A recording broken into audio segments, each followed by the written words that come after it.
peace, give us courage. Amani tupenda wasawi.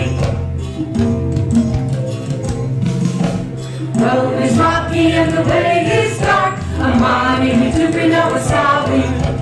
Every road has a different fork. Amani tupenda wasawi. Grant us peace, give us courage. Amani tupenda wasawi. Grant us peace, give us courage. Amani tupenda wasawi. Hallelujah, hallelujah. Amani tupenda wasawi. Hallelujah, hallelujah. Amani tupenda wasawi. Grant us peace, give us courage. Amani tupenda wasawi. Grant us peace, give us courage. Amani tupenda wasawi. Amani tupenda wasawi. Amani tupenda wasawi.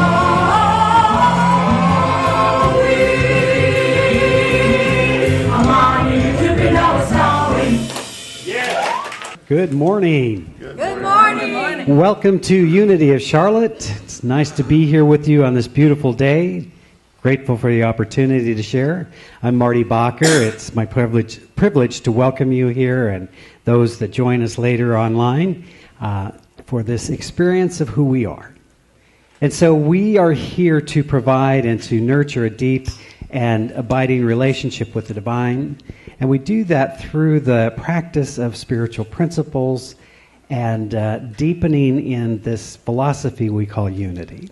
So we're just grateful that you could be here today. We are of the opinion that our lives are expanded and enriched by being in spiritual community. So we're grateful you're here, and we invite you to avail yourself of the love and the good that happens here. If you're joining us for the first time today, we hopefully you were graciously greeted, and we just want to welcome you here. We hope you received a packet. Invite you to join our mail list, and so we can keep you posted on various things going on. Also want to make you aware that we do have our ministry of prayer available if you're facing anything that needs some spiritual attention. We'd be privileged to pray with you and for you. And also, I believe our Healing and Wholeness group meets this afternoon, or right after the service in the Unity Room, and they work on a number of energetic healing modalities. So we'll get you fixed up. It's all good. Also, I want to make you aware of a few things that are taking place in the community. First of all, this coming weekend, our own Sandy Metlick will be doing our first level Reiki training. So if that's of interest to you, if you'd like to learn how to work with those energetic fields, that might be a great place for you. You'll find some sign-up sheets right outside the door here on this table, and then she'll get in contact with you. Secondly, we also have a class coming up on the story of unity. So if you're sort of new to this philosophy, want to know a little bit about where we come from, again, Sandy's going to be offering that on a conscious contribution basis starting Wednesday the 20th. And then on the fourth Friday of the month, we have our lovely and wonderful chakra bowl meditation that Susan and Jerry provide, and it's really a lovely opportunity. So we invite you to come for that. Bring your friends, bring a mat. Turns out people like to lay on the floor and really get that vibe. So whatever you want to do, it's pretty casual. And then also want you to mark your calendar. We'll have Armand and Angeline will be back here on March 3rd. Yay! I know we love them here. They'll be providing the music and message that Sunday morning, and then on Monday evening they'll be doing a New Thought musical variety show, they call it. So it's that combination of their music and inspiration and wisdom and all that. So we're excited to have them back. We've been trying to work out a schedule that works for both of us, and so we finally got that worked out. So, as I said, always many wonderful things going on in the community, and we invite you to avail yourself of them. Excuse me.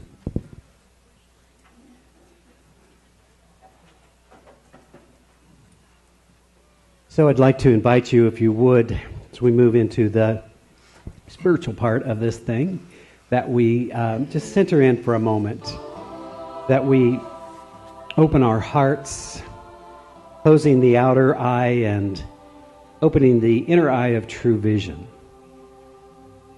As we simply let go of the busyness and hurriedness and whatever else it took to get here, to be here now, to be open, to be available, to be receptive. For we know we come together this day in the Spirit of God, with the openness and recognition that there is indeed one life, one power, one presence, one being, and that we live and move and have our very being in it, even as it has its existence in us. So we set aside the cares and the worries and the concerns of the day to simply be present with that divine intelligence, with that infinite wisdom. And we know that we are here by divine appointment. That the word spoken, the song sung, something helps that remembrance of our true and divine nature. So let our hearts be full with gratitude for this opportunity. We give great thanks for all of those who provide this service and indeed this spiritual community. The many hands and hearts that come together every week, every month, every year, for all of these years to provide this sacred and safe space of spiritual truth and reality. How blessed we are to know this truth, to experience our divinity, and to allow that light that is within us to shine more brightly. So we give thanks. We name it good and very good, as together we say. And so it is. Amen.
So I'd like to invite you to stand and join me in reading this affirmation. I find that it provides an opportunity for you to stretch in case I get really long-winded today, so plus if there's power in it. So join me.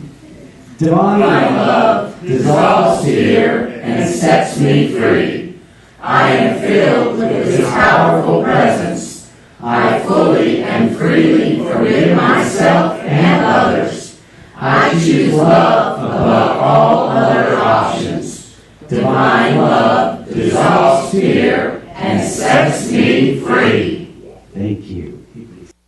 This morning, as I mentioned last week, that it's Black History Month, and so I wanted to make a special emphasis on African American spiritual leaders who have inspired me, and therefore sharing from that message. And of course, speak to that in a minute, but I was privileged to attend school with a guy by the name of Michael Beckwith.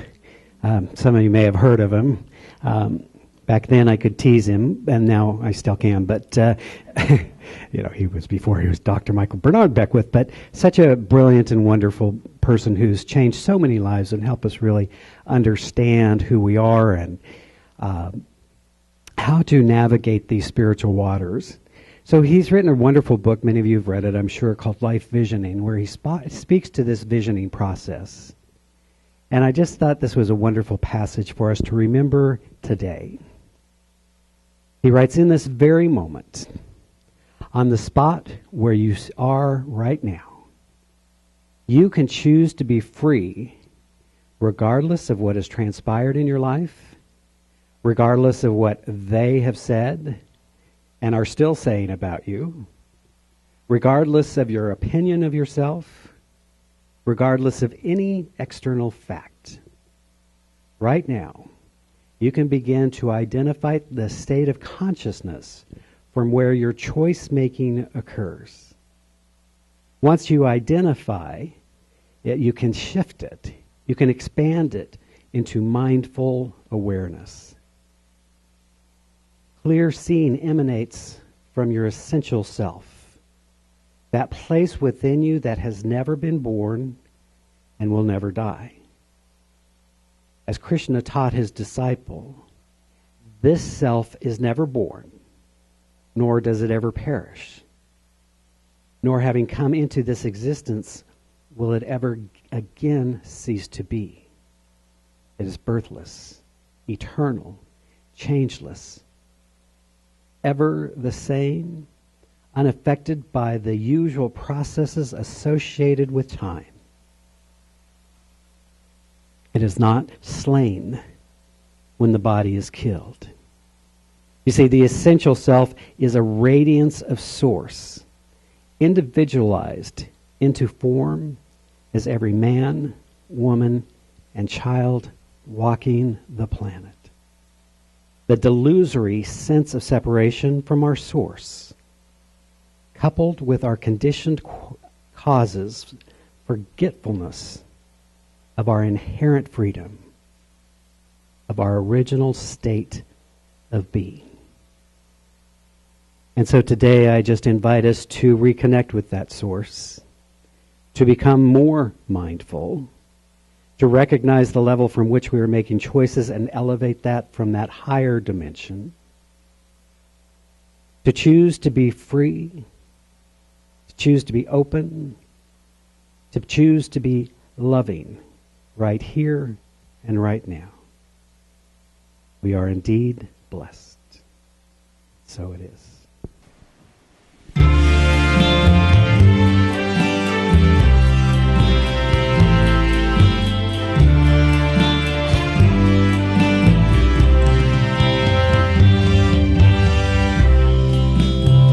Faith can move mountains. This I know is true. You can move mountains if you have faith in you. Faith can work magic hidden in the wind. And here is the secret. It's all right there within. Imagine a world of promise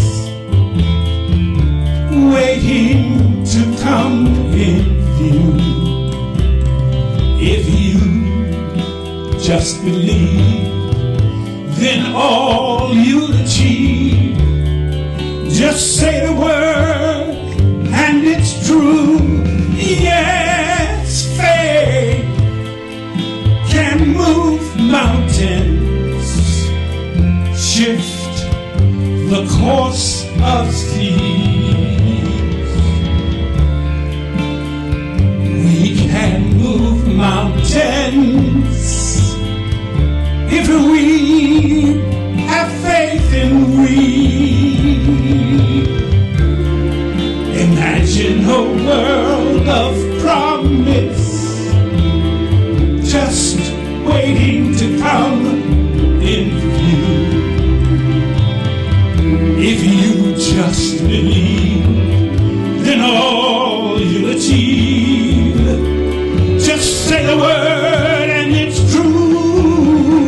Yes, faith can move mountains, shift the course of seas.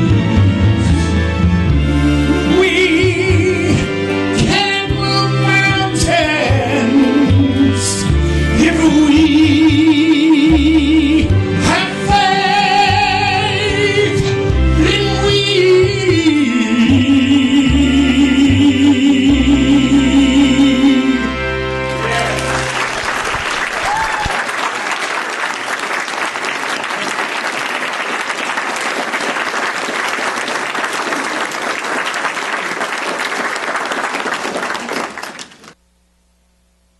So, thank you. You may have noticed we've been making some changes and trying to get our sound right. And so, because I want you to hear these lovely voices and the music and all that, so we're getting there. Last week, some of you thought we were having technical difficulties, but it was really just a test. And so, because for those who were here, you may have noticed that I was speaking about when do we listen to the divine voice and when do we listen to the noise. So in fulfillment of that, I managed to have Howard Stern playing through the speakers as I was bringing the divine, and I just, it was a little test. Who did you listen to? So we're not going to do that every week because it's really annoying, but I think we've gotten that worked out. I was joking because once I used to, my first ministry in Dallas, Texas, we were set up in such a way, and I had a little lavalier mic, and for some reason, every once in a while, if I'd start talking like this and raise this hand, all of a sudden, I became an antenna for some local radio station and started channeling something, so it's always fun to deal with the gremlins that like to live in our sound systems. Today we're looking at, we've been working loosely from a wonderful book many of you have read, The Untethered Soul, by Michael Singer. And what he is helping us to understand, as Michael Beckwith is saying, is that we have the capacity to be free in any moment. That when we are spiritually aware, and when we are untethered from our past conditioning, we simply experience life in the moment. And in the moment, we can experience fullness and joy and love and harmony and peace and our divine self. And so isn't that lovely? So just do that. Stop all this other stuff. But right, so we don't always do that, do we? You see, Albert Einstein said to us that, he said, our task must be to free ourselves from this prison of separation by widening our circle of compassion to embrace all living creatures and the whole of nature in its beauty. It's Albert Einstein, scientist, right? But what he is saying to us is that we must expand our awareness and open our hearts to be compassionate, loving beings, to be aware of what is. What Michael Singer is helping us understand is that we can open our hearts. He explains, the way he explains it is like the heart is the processor of information. And so if you think when we're in a mindful state, we're just observant. We're noticing. We're experiencing tree, life, all good. And when we are in that state, we're peaceful and we're recognizing our wholeness. But we also have this part of us that gets conditioned. And so rather than just staying open and receiving and releasing information, we have these little attachments. Something happens and it hurts our feelings. And then sometime later, it just gets stored energy. And sometime later, something happens similar to what happened just 5 years ago, and you have a reaction based on who you were 5 years ago, not on who you are now. Isn't that weird? So the essential question, I think, for all of us is always, so who am I? Now, that's not a simple question. That is not a simple question. In fact, it's a great question. I remember a friend who was telling me about a retreat that they went on for 4 days, and that was the only question. Who am I? You see, if I were to ask you who you are, you might say, well, my name is, and I am accountant or a doctor or whatever, retired. We might speak to yourself as what you've done in the world. Or you might speak to the role that you play. I'm a mom or a dad or a son or a daughter, right? Or we might speak to the way we like to think, or we may speak to our experience of life. We may talk to our challenges. I'm an alcoholic. I'm a this or a that. You might even say, you might have an identity with your religious tradition. I'm Jewish or Catholic or a unitic, as I like to call us. Right? But those aren't who you are. Those are the essence clothed in other things. So this question of who am I is very fascinating. I've been thinking a lot about this. You see, what we would say over and over and over is we're spiritual beings. That who we are is an expression of the one life, the one power, the one divine essence. That the who I am is an individualized point of the divine. Expressing in this world, having an experience of the world. But even, as it says in the Bhagavad Gita, even when we lay this body down, goes on to say, and then we move to a new residence to inherit a new outfit afresh. We lay down this robe and take a new one when we move into another dimension. You see, there's some part of us that is who we are. And it showed up at 8 or 9 pounds some odd years ago, and then grew and changed and evolved and got taller and bigger and wider and wider. And, no, I'm speaking to myself, right? We changed, but the recognition of who you are, even though your body has changed over the years, remains the same. And so you could run into somebody that you haven't seen in 20 years and you go, there's Bob. He's changed, but I recognize him. So the essential spiritual truth is that we are divine beings and that we are having this human experience. Been working with this idea a lot. It's been floating through my mind that we're just spiritual beings in costume. Like we threw this big costume party. Let's go to Earth and throw a costume party. And I'm going to take on a costume. You know, have you ever been to a costume party? Anybody ever been to a costume party? Anybody ever been to a costume party that you kind of regret got a little too loose, got a little too into it. You don't have to raise your hand on that. We're not taking confession today. I'm just curious, right? Sometimes people really get into, like, I have this opportunity to be this other part of myself, and I'm just going to go for it. So we are the spiritual beings. We take on this costume, and then we forget that we're spiritual beings, and we think we're the costume.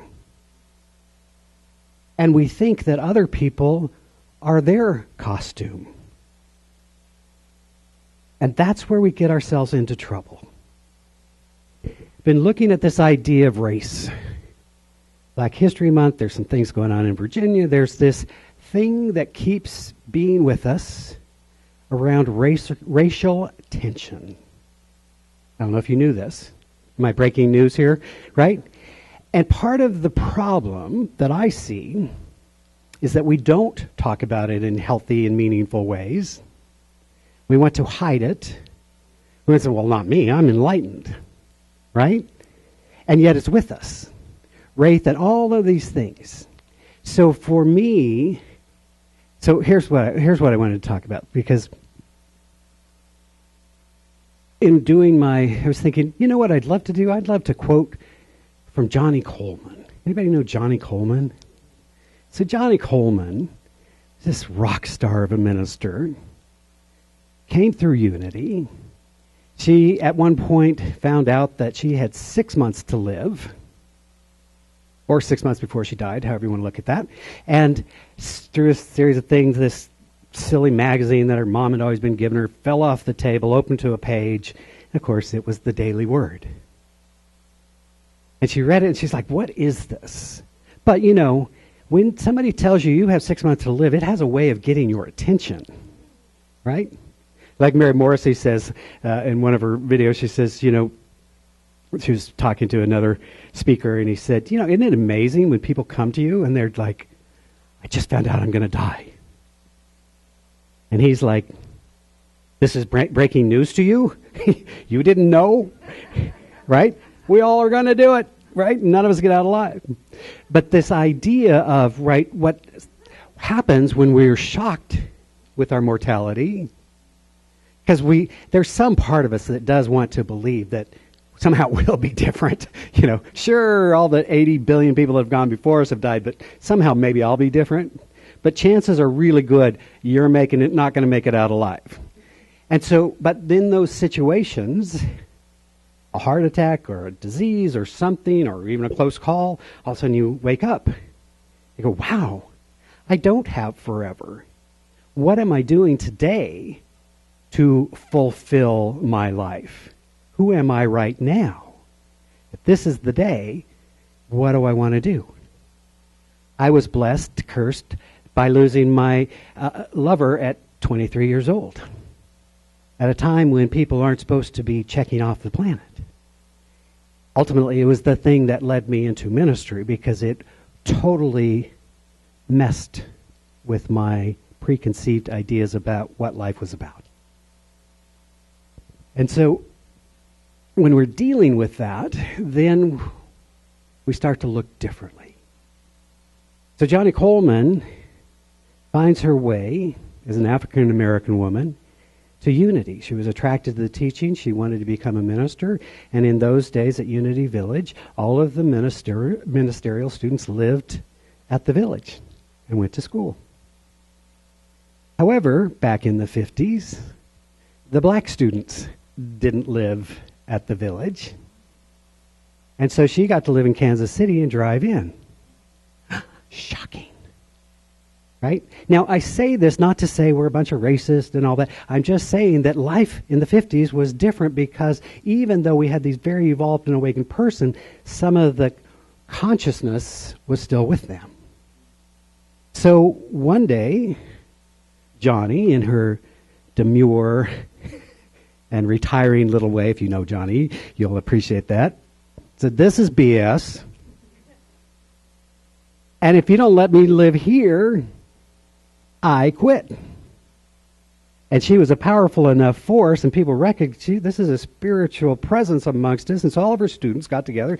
They petitioned the school, and the school changed the rules, and she got to live at Unity Village in separate housing. Right? Now, again, not bashing, I'm just saying the thinking. Now, when you read the Unity story, it's like we had a breakthrough because now had removed segregation. We're done. So I always like to say, we had a black president. We're done. Right? Well, not so much. So, now, I say that not to diminish, but again, it was still that thinking. That's why when we remember who we are, spiritual beings having a human experience who have accumulated a belief system and a bias about life that unless we are really willing to do some deeper inner work can just guide our life. What Michael Singer is saying in the Untethered Soul is that we are conditioned, and so then we start to believe the conditioning. We believe the costume. And so our spiritual work, for me, is always getting beyond seeing and perceiving reality as I think it is. Now, Johnny Coleman then went on to found a new church in Chicago, and it became a big deal. 4,000 people. She then went on to become the president of the Association of Unity Churches. Right? So she stayed with it until there came a point where she needed to pursue ministry beyond the realms of what Unity was. So she just took her teaching, founded the Foundation for Better Living, trained ministers. At one point they had about 25 associated churches, all under the guise of this wonderful leadership of this person who was powerful, is powerful. So why would I share this? To make you uncomfortable. Because I believe discomfort is a good thing. Right? But no, it's just to look at the evolution. We're not bad people. We're just unconscious until we become more conscious. So what we are experiencing in our world today of the vestiges of racial inequality, of gender issues, of the LGBT issues, women's rights, all of it just keeps moving forward until we get it, that we're all spiritual beings, that we're equal, and that we want to learn to look at what is in front of us and see beyond what is in front of us. In other words, can I see you? Not your costume, but your spiritual essence.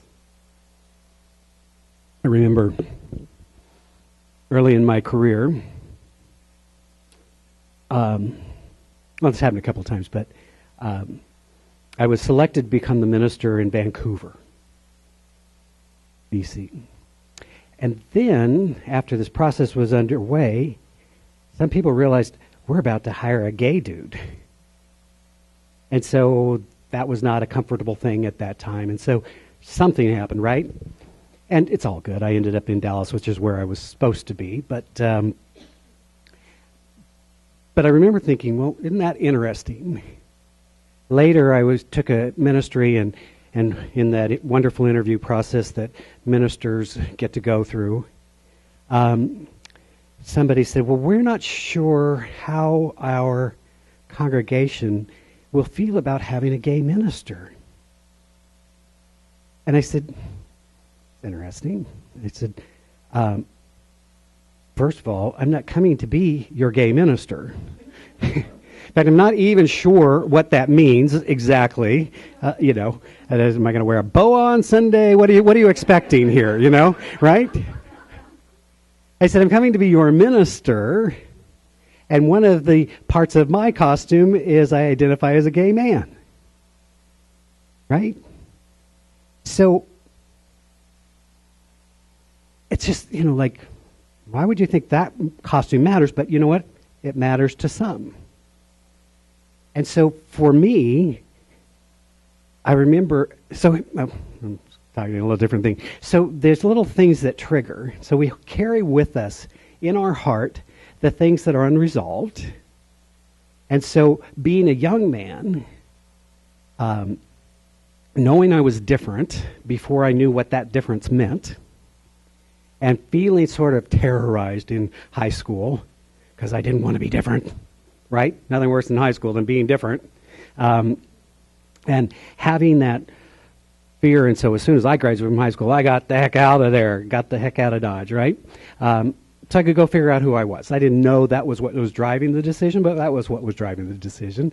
And so I haven't seen a lot of the people I went to high school, lovely people, they're wonderful, you know.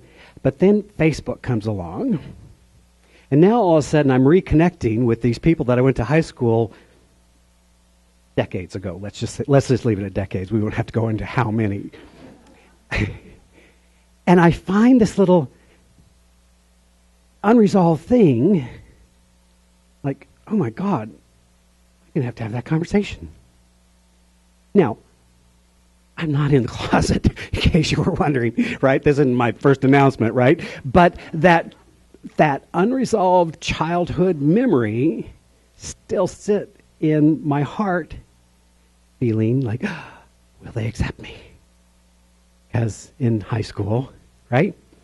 So, not a big deal. It's just, but I was aware of like, oh, look at that 40-year-old belief. It still resides within me, and now it's up, and now it has the opportunity to heal. See, here's the good news. The good news is we carry these little things with us. And so often what we want to do is rather than address them, we want to put them down. That's why I said if we're not careful in New Thought teachings, we go with what I call the spiritual bypass.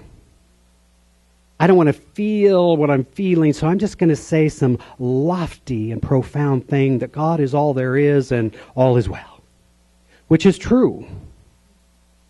And it's also a way that we can deny what we're feeling, right? So spiritual wisdom says, let it come forward. Now, Michael Singer says this wonderful thing. Just understand when that little blockage, as you might call it, got stored as a painful experience, when it's released or when it comes forward, it will come forward as a painful experience. Makes sense, right? It's that old phrase, garbage in, garbage out. Is that right, Jerry? Do you know that one? You're a tech guy, right? That if it went in as a painful experience, it will be released as a painful experience. And what too many of us do is we go, well, I don't want to feel pain again. So I'll avoid, or I'll hide, or I'll, medicate, or do whatever. But if I'm willing to just experience, it passes like that. It was just a thought. Isn't that amazing? We talk about this all the time, that our thoughts create our reality. And then we think our reality is real. And yet a thought created it. So a new thought could create something new. Isn't that amazing? So sometimes I feel like I'm going to get in trouble with the Science of Mind police or the Unity SWAT team or something that's going to swoop in and say, hey, you're talking about stuff other than God. It's all God. It's all part of our journey. For me, I believe that deep spiritual work is honoring the fullness of our humanness. And the fullness of our humanness is the mistakes we made about, not the mistakes we made, because we all made a few. I try and make 2 a day just to stay on track. But, right, it's not the problem is not the mistakes we made. The problem is not, it's the mistakes in our thinking. You see, the idea of addiction is actually, I now know this is a mistake, and I'm going to do it again. Right? So the alcoholic says, alcohol and I do not fit, I think I'll drink. You're right? Whatever your addiction is, choose yours, right? Is when it becomes the thing that is impeding your life, and we keep doing it, that's a good sign that you have an addiction. And to some degree or another, we all do. Welcome to our humanness. But if we're not working to medicate or to dull that and willing to just experience the feeling, what we feel is that's it. Jesus taught us the art of this. He taught us, I believe, that there's a spiritual essence to who we are. And so when people went to him for healing, I don't think he was fixing their brokenness, but rather seeing their spiritual wholeness. And when you see the spiritual wholeness and you move into agreement with that, that is where the healing occurs. Right? That is where the healing occurs. We have a mindset in our world that we can fix the problem at the level of the problem. Right? Especially guys. They like to fix stuff. Right? That we can fix the problem at the level of the problem. And so we say, let's heal racism by having some kind of a thing instead of some kind of a thing. Right? Learning to perceive reality differently. Learning, gathering those amongst us who perceive reality differently. When I was asked if I was going to start, in school they said, are you going to start a gay ministry? Yes. And it's going to be fabulous. There will be Broadway shows. And I remember saying, that's the last thing I want to do. How boring would that be? Right? I like the diversity of who we are. I get that we're all in costumes, and I like as many different types of costumes in the room as possible. Right? I don't want to go to a costume party and have everybody wear the same outfit. Boring. I want to go where people have purple hair for no apparent reason. Right? And sing like angels and who they are. Whatever it is. Whatever it is. It's just a costume. So when we're spiritually aware and making that the priority, then a lot of this other stuff falls away. But we want to be mindful. We want to be mindful. So in looking at the story, I was really kind of touched by Johnny Coleman and just, her staying with doing what it was hers to do. And ultimately, when the structure didn't fit for what she needed to do, she found a structure that worked. Right? Doesn't make unity bad for being in the 50s. A lot of people were stupid in the 50s. Right? A lot of people right now, but we keep evolving. Hopefully we keep evolving. And we stop confusing the costume for who we are. When Krishna is speaking to his student, he's saying there's a part of you that is deathless and eternal and connected with the source. And that even when you lay down this set of robes, you'll move into a new residence and inherit new clothing. When the Fillmores were teaching us these powerful teachings, they were saying, you, my dearly beloveds, are divine beings. And you have the capacity of thought. And you have the capacity of choice. And you have the capacity to co-create with the divine according to your wisdom. So let us gain wisdom. It's exciting. We in this community and this way of thinking, we don't try and solve the problem at the level of the problem. I don't know if you've ever noticed that, but when you do, you just create new problems. What's the problem here? Let's fix that problem. Oh, we just created 3 more. I used to say when I did consulting, it's good for me. You know, keeps kind of a go in, help organizations straighten out their issue. And then, you know, they'll create some new ones. I can come back 6 months. You know, it's that ongoing thing. But I like to work at the level of what do I need to know? Who do I need to become? What do I need to be remembered? You see, every situation in our life is an opportunity for us to remember the truth of who we are. Finances aren't working. It's an opportunity to remember where our source comes from and open the channels through which that good can be revealed. The solution is not in getting more money. Without the healing of the inner, we just create new issues in the outer. Whether it's in relationships. Oh, happy Valentine's Day, by the way. Just couldn't do that one today. Right? You don't find loving relationships necessarily by going and getting a new relationship. Unless what was messed up the old one was healed. Right? Some of us have evidence of said story. So our work, my friends, is that remembrance of who we are, of practicing these spiritual principles, of knowing that life is simply unfolding. Jesus said to us, it is the Father's, his power's good pleasure to give us all of this. But he also said, so seek first that spiritual consciousness, and then all these things are added unto you. We can gather things all day long and may never move into a consciousness of what we desire. So I share with you this journey. To me, it's helpful to look at, to know we're not a part of a perfect organization. We're part of an evolving organization.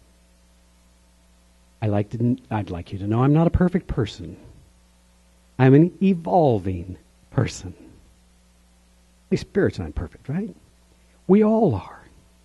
One of the challenges with church sometimes is that we want to put on the spiritual costume.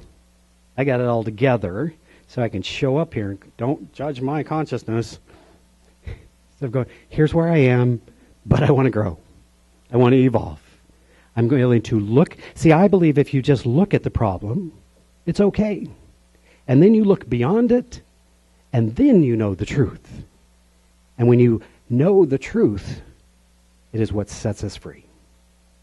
So today is the day, as Michael Beckwith said, in any moment, that we can choose freedom.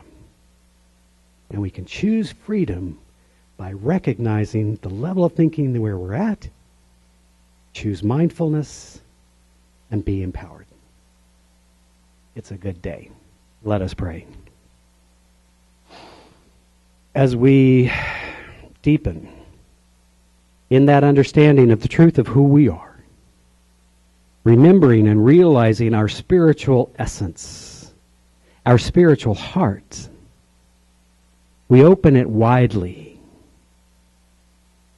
We experience love and compassion and joy and wisdom, all of those divine gifts that have been freely given. In the remembrance of who we are, we realize we are not separate from the divine, but rather the extension of the divine. And so we surrender, opening to that divine wisdom and intelligence to be expressed more fully through us.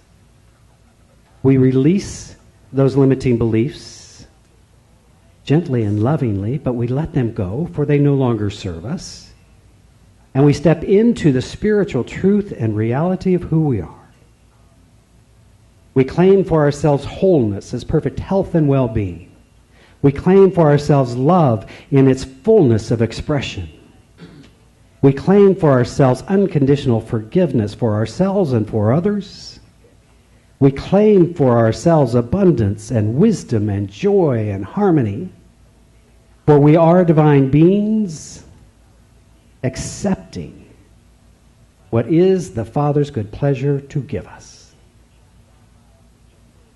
knowing the power of the word spoken, and knowing the power of this universal intelligence. I'm simply releasing this word, knowing that it goes forth as a blessing to all.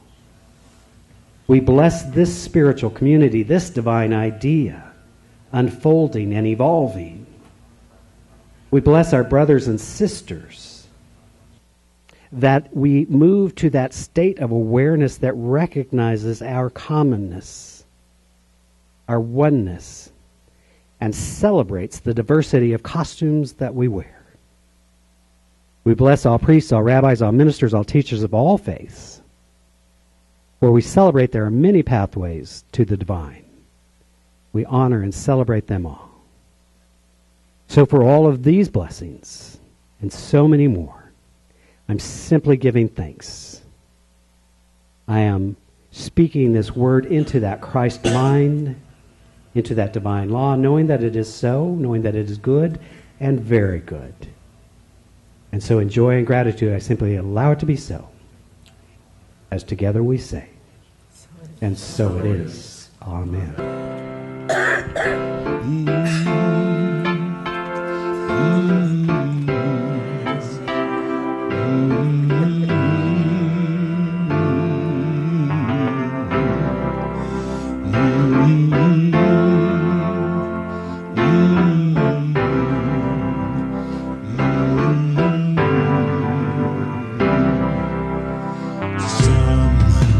Sometimes in our lives, we all have pain, we all have sorrow, but if we are wise, we know that there's always tomorrow.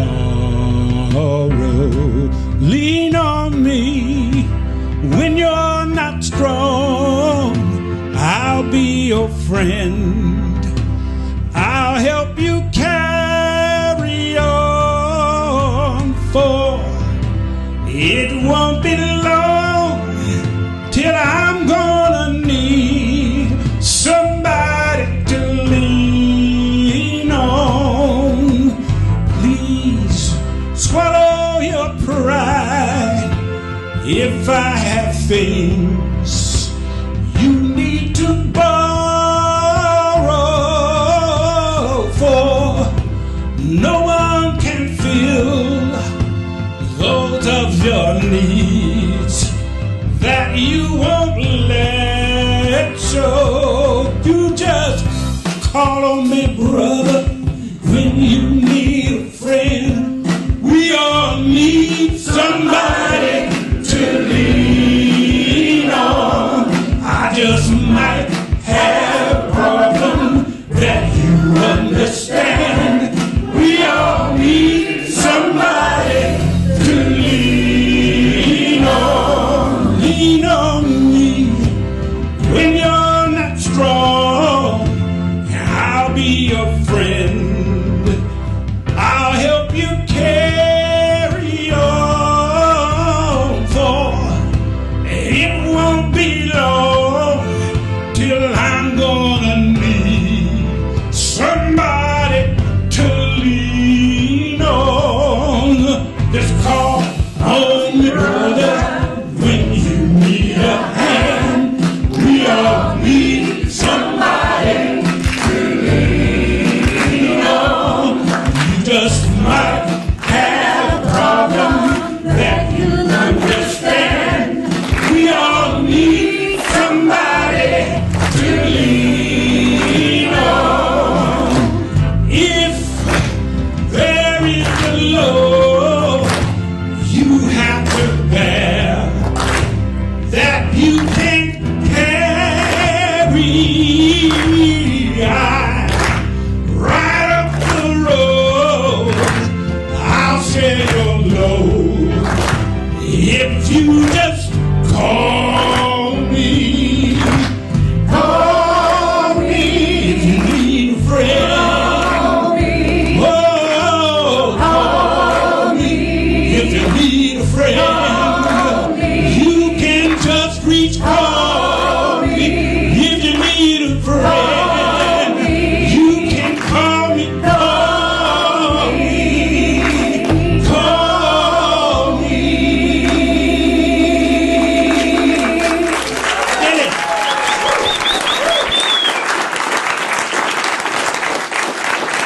Yes. Thank you, Lawrence.